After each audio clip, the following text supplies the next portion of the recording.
Avez-vous remarqué que certaines actions de notre corps ne peuvent être ressenties ou influencées consciemment?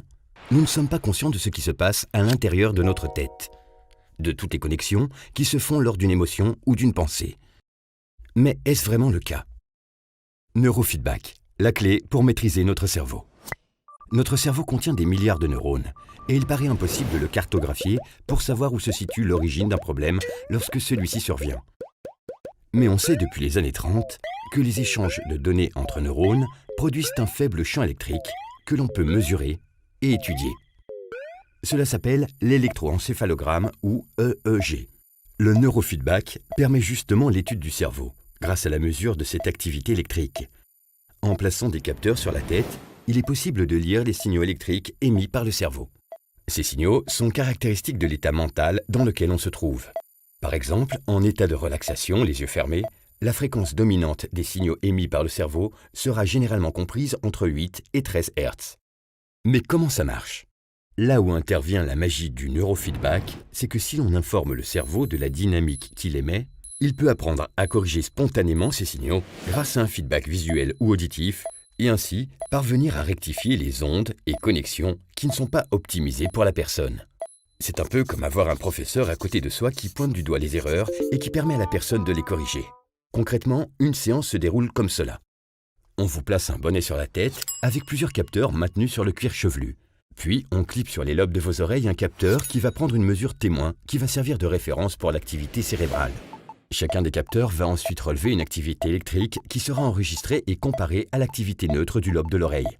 Ensuite, la séance à proprement parler débute. Chaque fois que des signaux indiquent la naissance d'une turbulence par une variation brutale d'amplitude, le logiciel coupe le son de la musique ou interrompt brièvement le film par exemple. C'est cette micro-coupure qui constitue le feedback et qui permet au cerveau de revenir au présent et d'apprendre ainsi inconsciemment à stabiliser les signaux qui le parcourent. Le cerveau va ensuite petit à petit réagencer ses neurones pour optimiser le passage du bon signal. Tout ceci grâce à notre grande plasticité neuronale, celle-là même qui nous permet de faire du neurofeedback tous les jours avec notre environnement.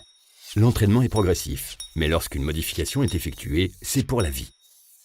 Le cerveau est un muscle, et à ce titre, comme les autres muscles, si on lui fait répéter les mêmes exercices plusieurs fois, ceux-ci finissent par devenir automatiques.